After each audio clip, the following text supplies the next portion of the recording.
Hey, it's your friendly podcaster, BJ of Chew on This and Nerds United podcast. And every month we're growing, and it's because of loyal listeners like you guys. So tell your friends to check us out on iTunes or Google Play or YouTube. We would love to have your reviews and comments, and you can also subscribe to our Facebook page for content.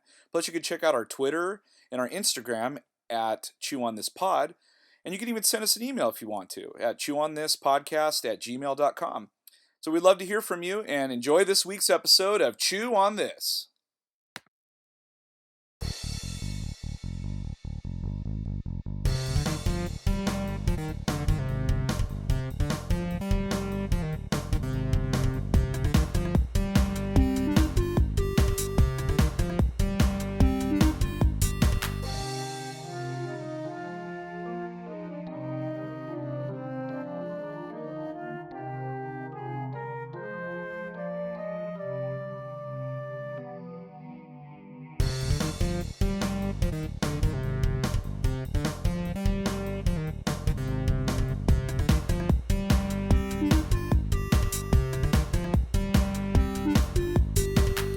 Welcome to episode 52 of Chew on This, a Nerds United podcast. I'm BJ. Vic. So Doctor Strange has finally come out, and it's doing very well, to say the least. It's probably one of their, lesser money makers, but I think this thing has legs.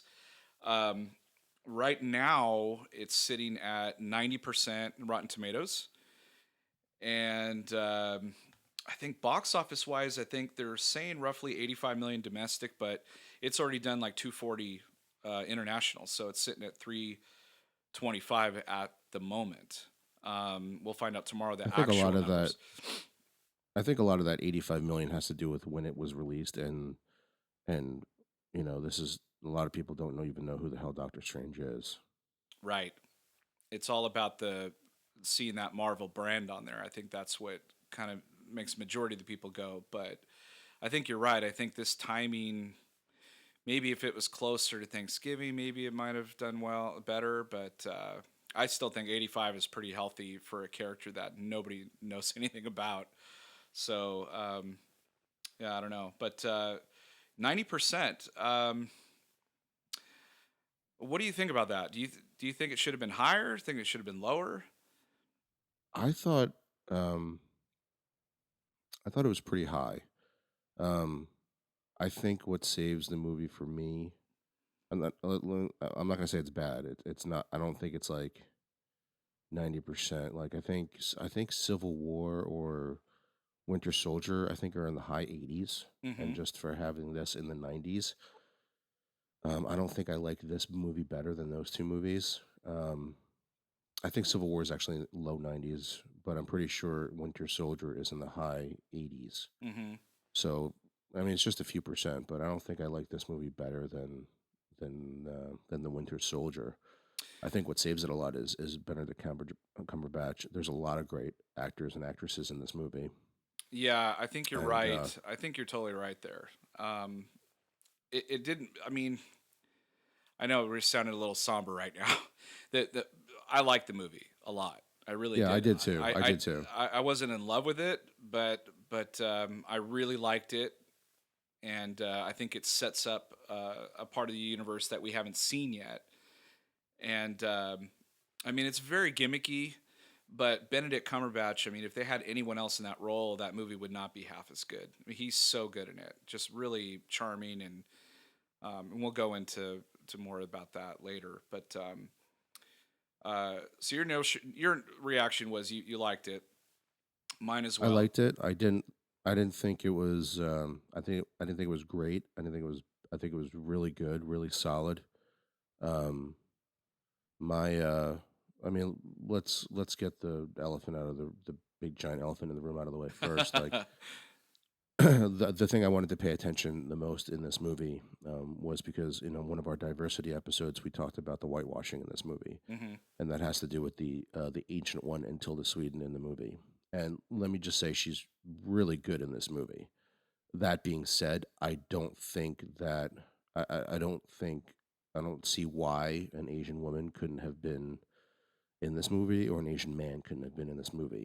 Hmm. Um, I think we were we were talking a few days before the movie came out, and we had said we threw the name Michelle Yeoh out there, and she probably would have done just as phenomenal job. And what's funny is while I was watching the movie, I was picturing Michelle Yeoh delivering these lines That's so funny. and doing the fighting scenes in this in the movie, and I think she could have done just as good a job um, in it. And I think I don't know why, but I thought maybe her broken English probably could have been probably could have added to the mysticism. I don't know why I Hmm. thought that. The fact that she has a British accent made me think like in her previous life she was, and she has proper British accent, right? There's like Yeah. two kinds of British accents. Yes. So she has like the proper, not the, I don't think ghetto's the right term, but Well, it wasn't like Cockney. It wasn't like Snatch or something. The movie Snatch. It was like, right, yeah, yeah, yeah. It's like Oxford English. the Yeah. proper like Queen Elizabeth type English.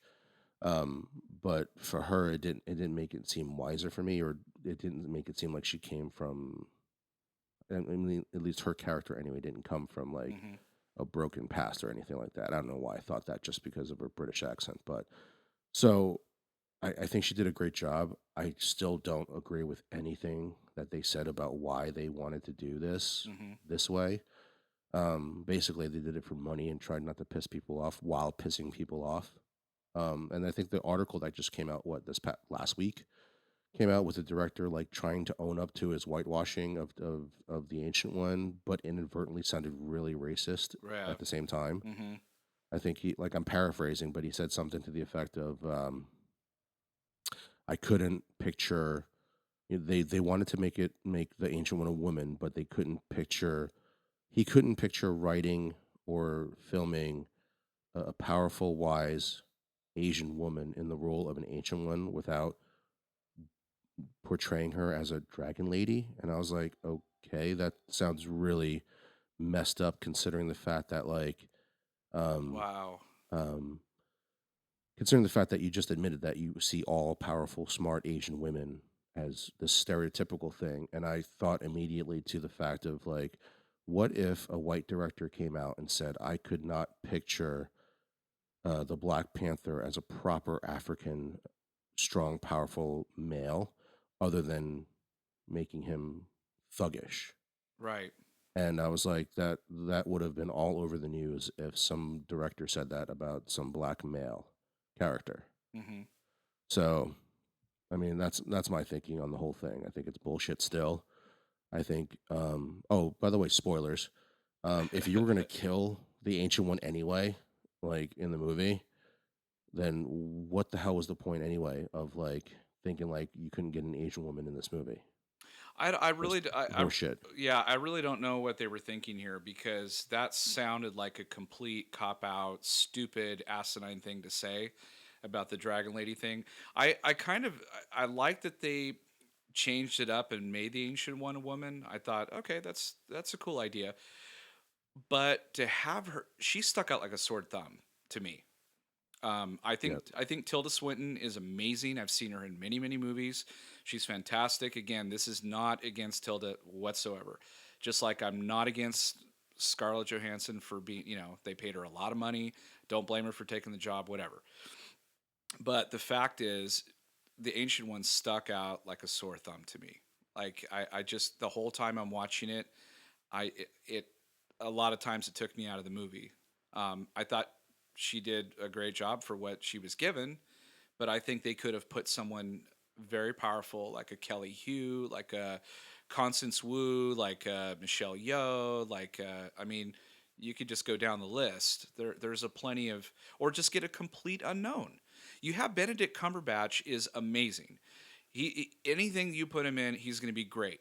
So you just need to find somebody, you know, that can play with him or play against him or next to him or whatever, and they would have been fine because we're watching Benedict Well, Cumberbatch. I mean the whole Doctor Strange and Iron Fist thing is odd in itself in the first place. I mean, and when I say odd, I mean, kind of like the Great Wall movie with Matt Damon having to save all the Chinese people, Right.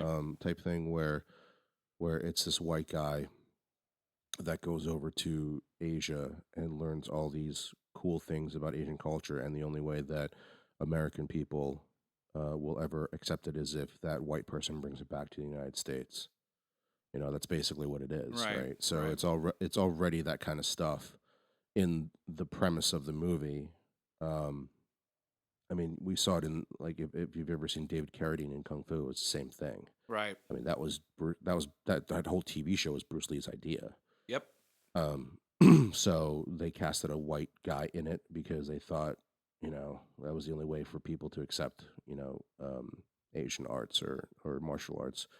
So, it's 2016, and the fact that they made these choices or they made this one choice, like he was able to change the character of Wong, um, ironically played by a guy named BD Wong, Right. they changed his character, right?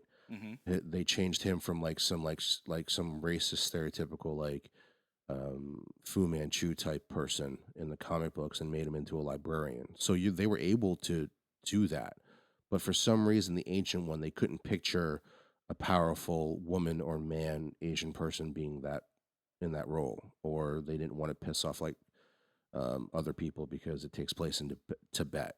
And it's like, Right. I understand your financial things for it, but you're fucking Disney. You're Disney and you're Right. Marvel, the two biggest companies other than like Pixar and whatever out there for entertainment. Like if you were able to change the character of Wong into a non Fu Manchu racist type character, you could have done the same fucking thing with the ancient one. And anything that comes out of your mouth about any financial or sensitivity type thing is bullshit. How come? Because How? then why did you take such care? How did you figure out Wong? Right. Well, You know what I mean? how come when they make animated films that they get the correct race for certain actors and whatnot for certain parts, but yet they can't do it in live action. Wait, what do you mean in which for Well, animated? like I mean, think about like Mulan. I mean, you got Ming Na. Just think if like they put a white person there, people would be like, "What the hell?" But yet, Well, yeah, but they got but like Eddie Murphy to play the dragon. yeah, well, they they could have got anybody to be the dragon though. But yeah, I get you. Um, but it just I don't know. I think their rationalizations is bullshit. As what I think you either say nothing at all or do the right thing. So I don't know. Um, but their excuse is that we've got these strong actors that can play these parts and that's who we hired and just deal with it kind of thing.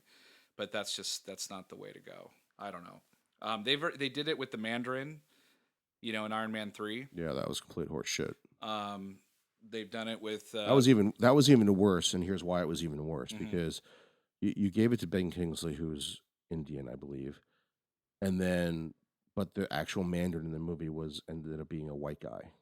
Yeah. So it wasn't even an Asian person. It wasn't even an Indian person or a Chinese person. It wasn't uh, an Indian person, and the actual real person behind everything was like was a white guy.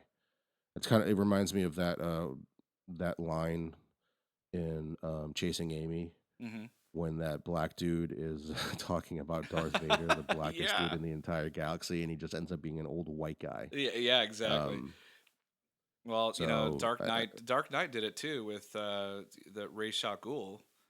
You know, wait a minute, right, was yeah, Ra's al Ghul was Asian, correct? no, Yeah. I don't think so. No. I don't. All the iterations that I've seen Ra's al Ghul in, he's not 100% white. He's Okay. something, but he's not white. Yeah. Well, So he's Liam Neeson.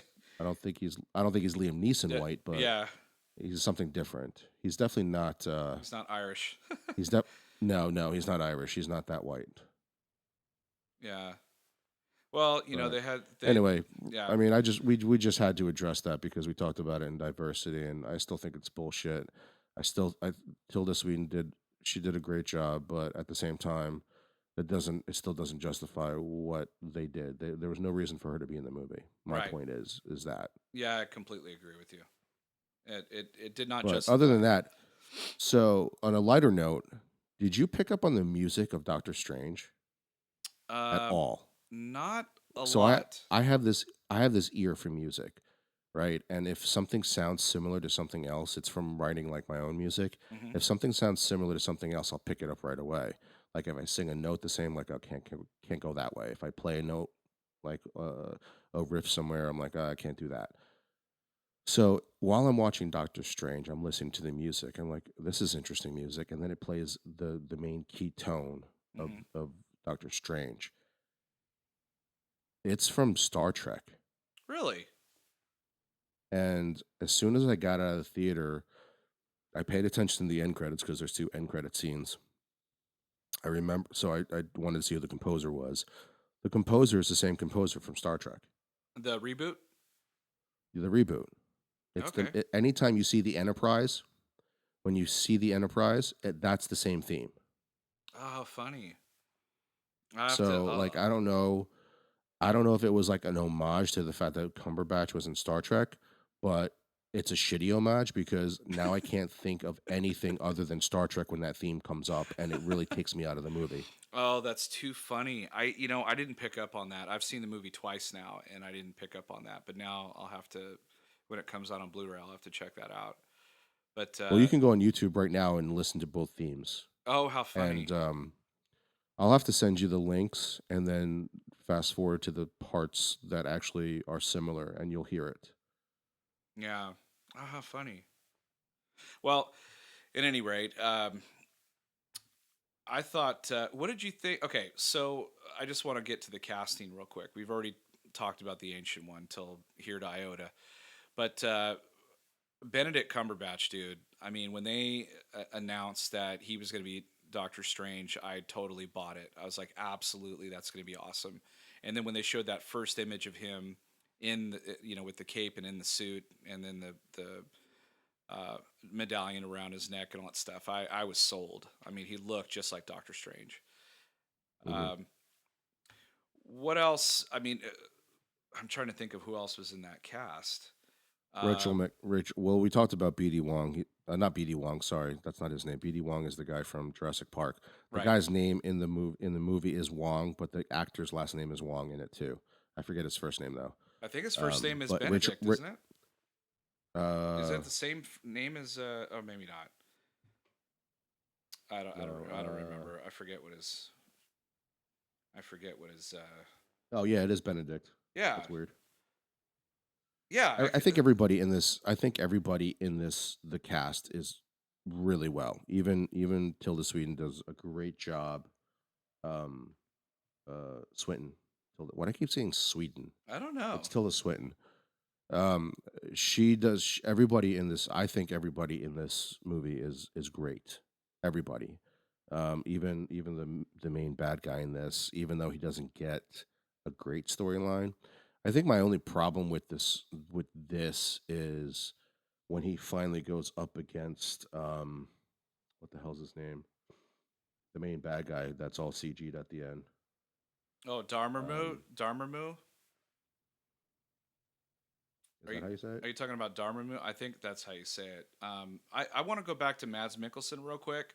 Here's Oh, okay, go ahead. so one of the problems that many people have been talking about, and me included, or thinking about, is that the Marvel movies don't seem to. The bad guys are kind of weak sauce for the most part, or overacting, or just like kind of ridiculous characters. And I'm sorry, but like I think they really didn't give Mads anything really to do. He kind of like pops in, does some shit, disappears, and then pops up at the end all messed up, and gets defeated, fairly quickly. And so I didn't really see any kind of threat. And then, of course, they do the whole end of the world thing again, which we've talked about that before. Like you've got Avengers in that same city. Where the hell are they? What's going on? Like are they what timeline is this? Are they in New York? Are they off, fighting Ultron somewhere while this is happening? Like Well, so, according to this, is this sometime after? I think it's Civil sometime War. after. Yeah. Okay, well, I guess they're all broken up by then or something. They're not around, but anyway, I just thought I wasn't. I don't know. I was kind of disappointed in the whole bad guy situation, but we could talk about the end in a little bit. But I do like Mads Mikkelsen, and now he's going to be in Rogue One as the father of Jyn Orso, the guy that developed the weapon for the Death Star. Um, there was some other what do you think about Rachel McAdams? I kind of felt like they didn't really give her anything to do, but she did all right, for what they gave I her. thought she was pretty good. I thought she was pretty good. Um, I think she's better than like, um, Gwyneth Paltrow. oh God, yeah, yeah. I thought she was better than Gwen. That's two times in a Marvel movie. hmm Um, it's an origin story, so you can only fit so much to get to the main story. You know what I mean? Right. I thought she was. I thought they just didn't give her a ton to do, but I guess what she did on screen was better than some of the other characters. I still think like I'm still a huge fan of Rosario Dawson on Daredevil. They just seem like they just give her a lot to do, and um, like Natalie Portman didn't have a whole lot to do, kind of the damsel in distress kind of thing, and I don't know. But yeah, she was good. I mean, she played off Benedict pretty well, I thought, especially the beginning part. Yeah, it's funny that you mentioned the night nurse because that's kind of what she seemed like in this a little bit because she had to play doctor twice. Oh yeah, After he left. right. The name of the main bad guy is Dormammu. Domamu. Uh, what's Yeah, the that name was of the the? part I didn't like. I It was interesting how they like constructed the ending of mhm. putting it into that infinite loop, but it almost borderlined, and I don't want to say it was close because it's done much better in this movie, Mhm. but it reminded me of the main bad guy in Green Lantern and Silver Surfer, Yeah. or I'm sorry, Fantastic Four and the Rise of the Silver Oh, Surfer. Galactus. Yeah, Galactus, and in Green Lantern it was Parallax, I think it Parallax. was. Yeah. I think it was Um, more resembled Parallax for sure. but it just because it was like this giant entity, and that's what I had a problem with. Because in this, you only see Dormammu's like eyes Yeah. and mouth, right?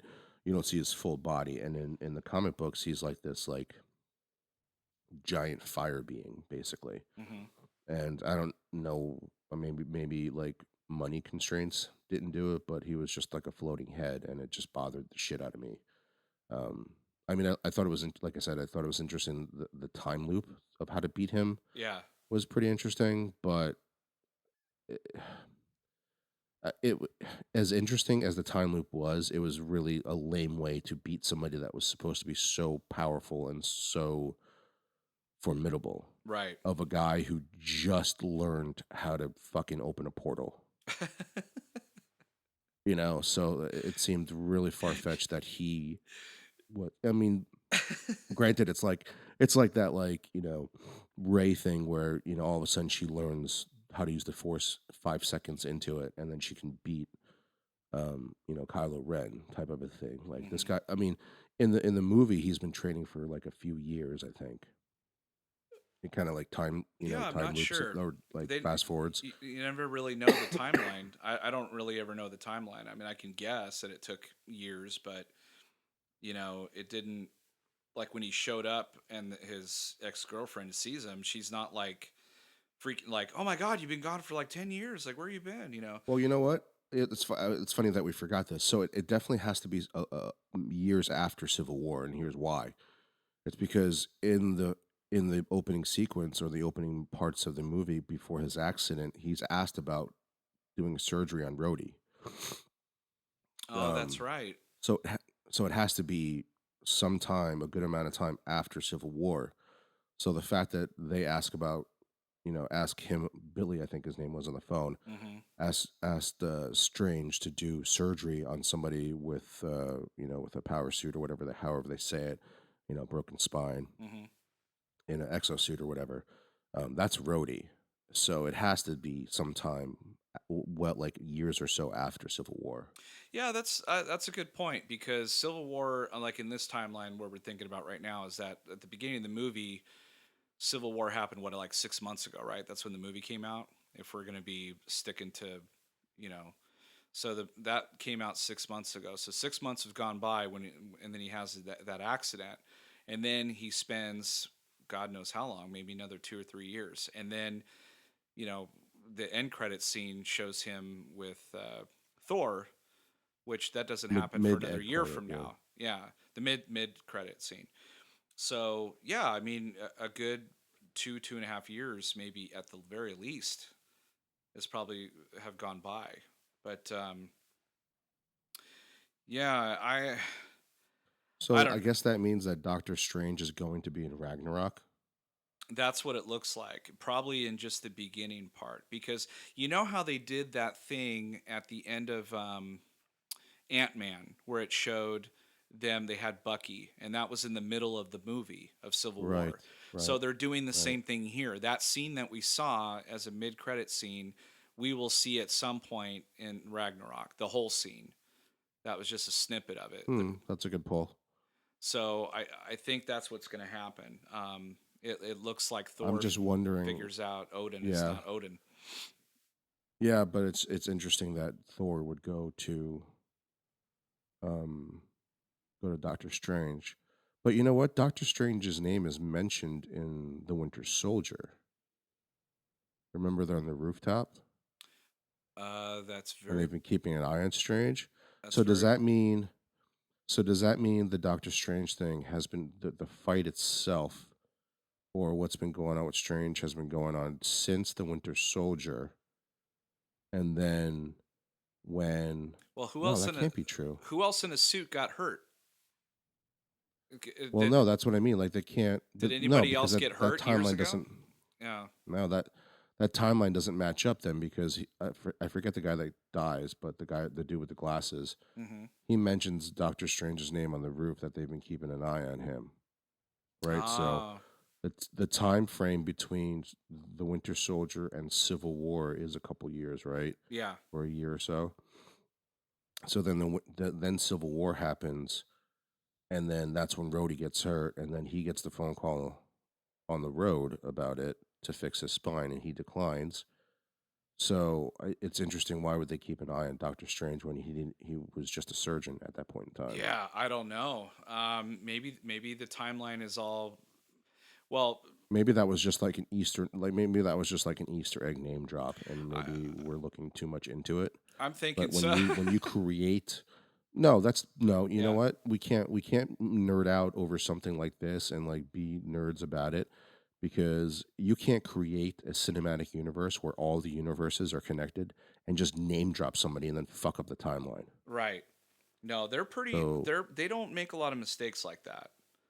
So, I'd be interested to know if anybody has put that out there yet on the internet because again, Doctor Strange's name is first mentioned in the Winter Soldier, right? hmm And then so that ties Strange to the Winter Soldier, and then that ties Strange to Civil War when he's asked about operating on Rhodey. yeah. Um, So well, the main thing, and we kind of knew this going into it. They kept a secret for a while, but he does have one of the Infinity Stones, or at least he comes across yeah, it and puts it around his neck, and that's the Time Stone. And he's able to decipher it and figure out how to work it. And of course, it's like forbidden. They're like, don't mess with time because it can screw a lot of things up. But he uses it to kind of defeat the main bad guy. And of course, Wong says, that's going to come at a price. Or does Mordo? No, Mordo says that. Sorry. Who actually becomes the new baddie by the end credits. Um, right. so that, which I don't know, like that kind of felt like Anakin to Darth Vader. That just felt like too quick to change, from good guy to bad. I They don't know. tried to there was a conversation between Doctor Strange and the Ancient One about him, about like that he comes from a very dark place and he was completely broken when he showed up, hmm and it happens again when they're training to fight.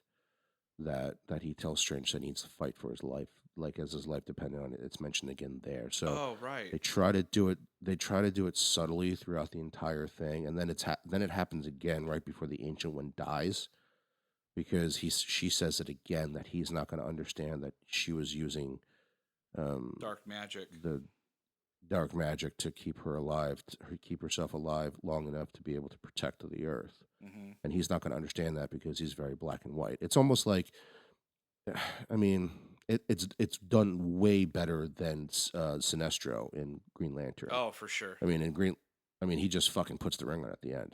Like, there's no backstory. He just fucking does it. Right. So they try to do it subtly throughout the entire movie to where you see why he does what he does, at the end. But you're right. It's not flushed out enough, Hmm. because you really don't know why, what happened to him, because they don't go into detail. But again, as far as good storytelling goes, they kind of drop it throughout the movie as to not take so much away from Doctor Strange. Right. They kind of wink to it without like shoving it in your face. Right. Which is good. I mean, you don't want.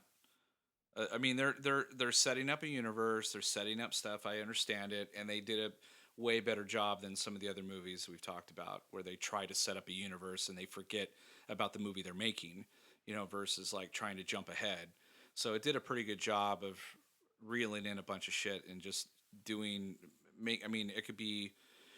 It's not necessarily a standalone movie, but it stands on its own pretty well, and it does set up a situation in Ragnarok. Ragnarok. It sets up the Infinity War. It sets up the next Doctor Strange movie. Like it sets up a bunch of things all at once. So, Right. um, so I want to talk a little bit about. Did you have any holy shit moments in this movie? Because like I I actually had one, and that was when I saw the cape for the first time, and how it functioned. I really enjoyed Yeah. that. Really, really enjoyed that sequence. Um, Yeah, I liked it too. I don't think it was a holy shit moment for me. I think the part, even though I saw it in the trailer when he puts the cape on, hmm like walking towards the camera, Oh, that was a good moment. yes. But the part where he walks with the cape for the first time, like where he like kind of stands there as Doctor Strange, hmm basically, hmm that kind of got me. But there was no Civil War, Iron Man shooting his repulsor uh, cannon into Captain America's shield for Right. me. Yeah. No, I agree When with he you. was using the eye for the first time to to manipulate time, I thought that was freaking Oh, awesome. the apple. That kind of, yeah, because he actually uses the eye. That's the first time you get to see it on screen hmm like that. So I thought that was really cool. Did you feel like I felt like the begin I really enjoyed the beginning too, but it felt like what the Matrix did, kind of like at the beginning, how they set up that world a little bit. Like Yeah, when the cops are running upstairs to handcuff Trinity, and she does that slow motion shit. And then this kind of set it up the same way. It's like, there's this world, and all this shit yeah. happens, and then it slows down and goes to Doctor Strange, doing surgery with music playing and all that, which I enjoyed that It too. was It was interesting how they explained like the Inception looking things that they did with the world stacking on top of each other. That was Hmm. pretty interesting. Yeah. This movie is very very heavily CG'd Yes. because of all the magic being used, and it works really well. I saw it in IMAX like I do in all these movies. Hmm. It's definitely an IMAX movie when you're watching like a city like New York being put on top of each other. Yeah. I Like bet that was it's pretty really awesome. phenomenal looking. Yeah, I bet. I just saw it on a normal screen, but holy shit, we were just like going, "Oh my god, this is like incredible."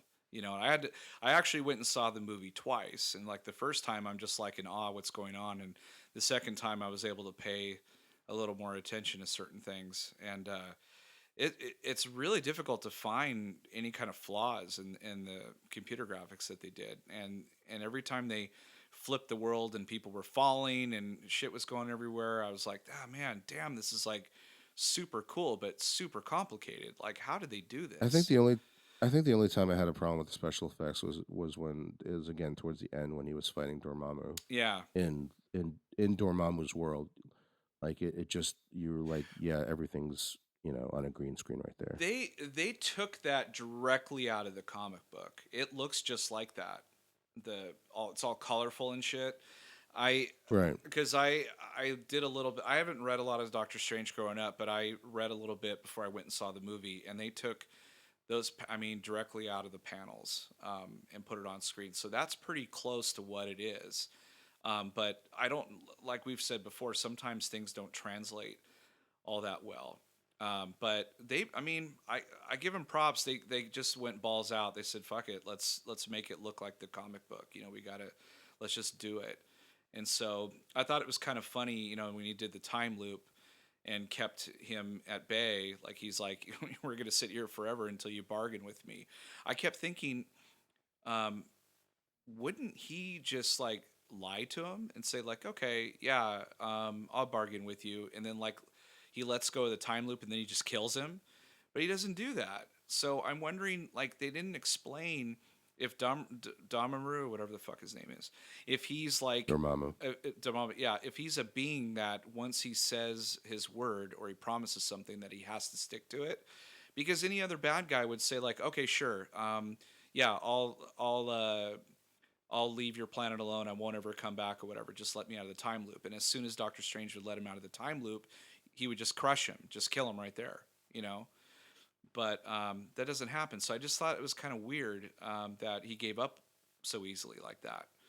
So that's just me. That's nitpicking. But the same thing can be said about, when Finn told Phasma, "Hey, if you don't turn the shields off, I'm gonna shoot you."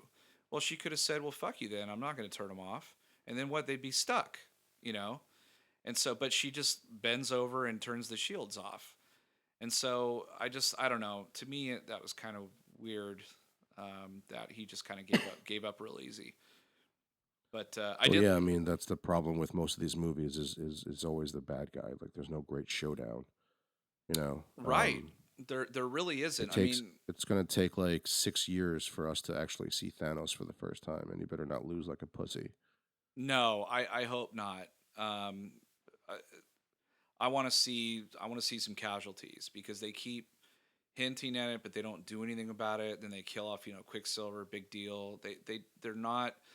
I mean, I understand from, I guess, a money point of view, but still, it's like it gets a little old after a while. It's like some of these people need to get hurt and killed and have Well, some they probably casualties. will. They probably will because like Doctor Strange basically sets the next portion of the Avengers. Hmm. The next version of the new Avengers coming out. Captain Marvel is part of that as well. So something's gonna happen. Somebody's gonna die. Yeah, but yeah, we can only kind of guess who that's going to be, but it should be interesting where they're going to go from here. Money wise, if I'm Marvel, money wise, I would kill Iron Man. Oh yeah, I would kill Tony Stark that would be, well, because yeah. Robert Downey Jr. is making so much fucking money off of these Oh my guys. God, yeah, he got grandfathered in. They can't change his contract at all. He's every movie that he makes. I swear to God, he makes like $1 billion a year, and he only does like one thing. Yeah, it's He makes one insane. movie a year, and he makes almost $1 billion. It's fucking ridiculous. It's insane. It's absolutely insane. But well, so now we only have one more Infinity Stone to go, and I've heard some rumors about it being in Thor Ragnarok. I think with Hela, the female. I think it's Kate Blanchett plays her, but we'll see. Spoilers. um, and I can't remember what the Soul Gem, the Soul Stone is what's left. So we'll see where that's gonna pop up. But the next big Marvel movie, what is it? What's the next Marvel movie that's coming out? Oh fuck! I actually have no idea. All I'm thinking Uh, about right now. is it Guardians or Spider Man? I think it's Uh, I think Well, I saw it's the Guardians trailer in IMAX, so maybe it might be Guardians. Guard. Oh man, I saw that too. I don't know. People were like just all over the place, like, "Oh my god, Guardians of that teaser's so awesome," and I was like, "Meh." I mean, I'm super excited for the movie, but I just didn't think that teaser did anything that No, exciting to me. it's definitely a teaser. Yeah, it's pretty cookie cutter to me, but whatever. Um, All right, so let's go yeah. through our ratings. How many chainsaws for you? Well, for one thing, for all you new listeners out there, we have two different types of rating systems. One is if you notice our logo, I'm carrying a chainsaw and Vic is carrying a lightsaber. So we go based on a five chainsaw, five large star rating. And then the other rating is our diversity rating, which is a plethora, is if there's a lot of diversity. Jan Brady, if there's middle of the road. And then Casper means there's no diversity or very little. As far as chainsaws go, I'm going to give it a four. Four chainsaws for me. Um, the only thing that could have elevated it for me was a little bit stronger bad guy because the ending was a little weird. And I'm still not sold on their justification for the Ancient Ones. So, and that's going to lower my diversity rating as well. But four chainsaws for me. What about you? I'll go four lightsabers, even though I thought 90% was pretty high. Mm-hmm. But when you're going, when you're going out of five, it sits at four for me. Four lightsabers for me. My diversity, I'm gonna have to say it's Jan Brady. Yeah. Um, Even though the Ancient One um, really fucks with that rating, but otherwise it's there is some diversity in the cast, Mm-hmm. a good amount actually. But yeah, that ancient one casting really rubs me the wrong way. Yeah, me too. I'm gonna have to say a strong Jan Brady for me as well. Yeah, how do you say that guy's name? Ejiofor? Is it Chiwetel Ejiofor as Mordo? I thought he was fantastic. Benedict Wong got some of the biggest laughs, and he's great in pretty much everything he does. Uh, yeah, I think of course, Mads and Benedict. I don't know. They're still white guys, but they're different countries, Well, yeah, whatever. I don't know how to say that guy's name. Chiwetel She would. Ejiofor. Yeah, He's great in everything. He he's was amazing in 12 Years a Slave. so So good. good. I You, think was oh, he also in Firefly or Serenity? I don't know. I don't know, Was he but that bounty hunter in Serenity? he might have been. But here's something that just popped up in my head. I don't know why this just happened, but we were talking about strong presence, strong voice for the upcoming Lion King movie. I think he would be a good voice for either Mufasa or Scar. I think he would be really good. Oh yeah. I didn't really think about that till just now, but yeah, no, he was Yeah, strong. he was in Serenity. Wow, what a pull! Shit, it's been a long time since I've seen that movie, but good pull. And then the other thing about Jan Brady would be, they did make the Ancient One a woman, so I have to give him that. But I think what would have made it a plethora for me is if she was Asian. But that's neither here nor there. That's I mean it's over with. It's all said and done. So yeah, what happened after the end? They had two uh, one was a mid-credit scene and one was the after the credits scene. And Yeah, Thor shows up for the mid credit. Yeah, we kind of went over this a little bit already. yeah, well, that kind of sets up Thor Ragnarok because they're looking for Odin. They can't find his dad because Loki was posing as his dad in the last movie, and he must have figured it out at some point. And so now they're looking for Odin. And Benedict says, Doctor Strange says, I can help with that. And then what about the second one? So the end credit scene, um, That's which the one with usually for Mordor. which usually for me, like every time they do an end credit scene, they're not as good.